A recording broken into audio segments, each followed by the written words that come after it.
جو بیویاں اپنے آپ کو خاوند کے برابر سمجھے کہ اللہ نے ایک جیسا بنایا ہے، ان کے لیے کچھ رہنمائی فرما تو ٹھیک سمجھتی ہیں وہ ایک جیسا ہی بنایا ہے، مرد و عورت کو اللہ نے ایک جیسا ہی بنایا ہے، اس حوالے سے کہ ہیومن ڈگنیٹی میں تو برابر ہے، جی بلکہ عورتوں کا مقام تو کچھ زیادہ ہو جاتا ہے بعض اوقات۔ صحیح بخاری میں حدیث ہے، ایک صحابی نے آگے پوچھا یا رسول اللہ صلی اللہ علیہ وآلہ وسلم مجھ پہ سب سے زیادہ حق کس کا ہے؟ فرمایا تیری ماں کا۔ پوچھا اس کے بعد کہا تیری ماں کا، اس کے بعد کہا تیری ماں کا، چوتھی دفعہ کہا تیرے باپ کا۔ ٹھیک ہو گیا؟ بالکل صحیح، تو حسن سلوک کی سب سے زیادہ حقدار تو وہ ہے، صحیح، ٹھیک ہو گیا۔ تو اس طرح کے معاملات میں دیکھیں تو عورتوں کو اللہ تعالیٰ نے پھر سنن نسائی میں حدیث ہے کہ تیری جنت تیرے ماں کے قدموں کے پاس ہے، یعنی ان کی خدمت کر کے۔ ٹھیک، اور جلاد قسم کے جو خاوند ہوتے ہیں نا، وہ شادی کے بعد نا اپنی بیویوں کہتے ہیں اون تیری جنت میرے قدمہ کھول ہے، ٹھیک ہو گیا نا۔ تو وہ مجازی خدا اور عجیب و غریب قسم کا کانسیپٹ بنایا ہوا ہے نا، ہیومن ڈگنیٹی میں برابر ہے۔ باقی قرآن یہ کہتا ہے الرجال قوامون علی النساء، مرد عورتوں پر حاکم ہے، اس حوالے سے کہ ان کے اوپر خرچہ کرتے ہیں، وہ مینیجریل پوائنٹ آف ویو سے دیکھا گیا ہے۔ صحیح، ظاہر مینجمنٹ میں تو 72 سیٹر گاڑی ہے تو ڈرائیور تو ایک ہی ہوگا نا، 72 بندے تو یہ نہیں کہہ سکتے کہ جی میں باری باری چلانا ہے، ایک نہیں چلانا ہے نا، جی جس کو چلانا آتا ہے، بالکل، باقی اس کے پیچھے رہیں گے۔ اور وہ جو ڈرائیور ہے وہ یہ نہ سمجھ لے کہ میں اب جب جہاں مرضی ٹھوک دوں جی میرے ہاتھ میں اسٹیئرنگ ہے، نہیں۔ تو یہ ایک بہت یعنی ایک موٹی سی مثال ہے۔ تو عورت کی عزت کریں، عزت کروائیں گے، عزت نہیں کریں گے۔ میں آپ کو ایک مثال دے دوں کہ اگر ایک مرد خراب ہو جائے نا اس کو تو ٹھیک کیا جا سکتا ہے، صحیح، ایک عورت خراب ہو جائے اس کو سارے مرد مل کے بھی ٹھیک نہیں کر سکتے۔ بالکل صحیح، اس لیے عورتوں کے ساتھ پیار محبت کا رویہ رکھے۔ صحیح بخاری میں حدیث ہے، نبی علیہ السلام نے فرمایا میں اپنے بعد سب سے بڑی آزمائش تم پر تمہاری عورتیں بیویاں چھوڑ کے جا رہا ہوں۔ بخاری مسلم میں حدیث ہے، نبی علیہ السلام ایک دفعہ سفر میں تھے تو عورتوں کا قافلہ الگ سے آپ مینج کرتے تھے، تو وہ جو عورتوں کے اونٹ ہانک رہا تھا نا بندہ، اس کو نبی علیہ السلام بار بار کہتے تھے آہستہ آہستہ ہانکو، شیشیاں پڑی ہوئی ہیں اس پہ۔ اللہ اکبر، یعنی عورت کو اللہ نے صنف نازک بنایا نا، تو نبی علیہ السلام یعنی یہ چیز کا بھی ریگارڈ کرتے تھے۔ صحیح، تو اب مجھے بتائیں جو اپنی بیویوں کو مارتے ہیں، ان کے اوپر تشدد کرتے ہیں، یہ اللہ کو کیا منہ دکھائیں گے؟ صحیح، اور اس کی وجہ سے بڑے یعنی میرے تک تو بڑے معاملات اس طرح کے پہنچتے ہیں، میں تو سوچ بھی نہیں سکتا کہ یعنی کبھی کوئی شخص اس طریقے سے بھی ظلم کر سکتا ہے۔ آپ کو اگر اللہ نے حاکم بنایا تو آپ اپنا حوصلہ بھی ویسا رکھیں، جزاک، ٹھیک ہوگا جی۔ باقی یہ حدیث ہے بخاری مسلم میں کہ میں نے عورتوں کی کثرت دوزخ میں دیکھی ہے اپنی زبان درازی مردوں کے اوپر کرنے کی وجہ سے۔ وہ سر مرد بھی پھر اس طرح کے ہو نا، جی تو مرد بھی بہت سارے دوزخ میں جا رہے ہیں عورتوں میں ظلم کرنے کی وجہ سے۔ صحیح، صحیح بخاری میں حدیث ہے کہ ایک عورت بڑی نیک تھی، اس نے ایک بلی کو قید کر دیا کہ وہ بھوکی پیاسی مر گئی، تو نبی علیہ السلام نے فرمایا کہ وہ دوزخ میں ہے۔ استغفر اللہ، بلی تو جانور ہے، اور جو انسانوں کے ساتھ ظلم کرتے ہیں، کیسے کیسے ظلم نہیں کرتے ہیں، یعنی مرد عورتوں کے ساتھ کس کس قسم کی ان کو اذیتیں دیتے ہیں، اور خصوصاً ایسی عورتیں بیچاری جن کے یعنی پیچھے ماں باپ فوت ہو گئے ہوتے ہیں، بھائیوں کے یعنی وہ اس کے اوپر ہوتی ہیں، وہ پیچھے بھی نہیں جا سکتی، ادھر بھی ان کے اوپر پورا یعنی باہر کا غصہ اکٹھا کر کے نا وہ آ کے اپنی بیویوں پہ نکالتے ہیں۔ تو نبی علیہ السلام نے ویسے ہی تو نہیں فرمایا کہ تم میں سب سے بہتر وہ ہے جو اپنے بیوی بچوں کے لیے بہتر ہے۔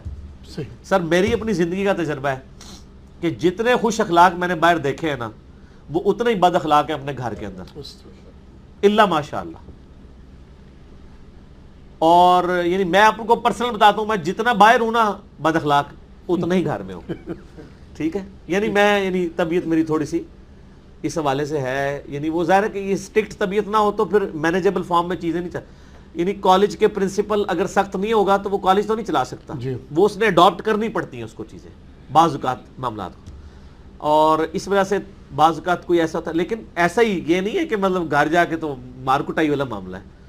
اللہ کا شکر ہے نہ آج تک مارا ہے نہ مار کھائی ہے بیوی سے، ریکارڈ ہے ماشاءاللہ 14-15 سال کا۔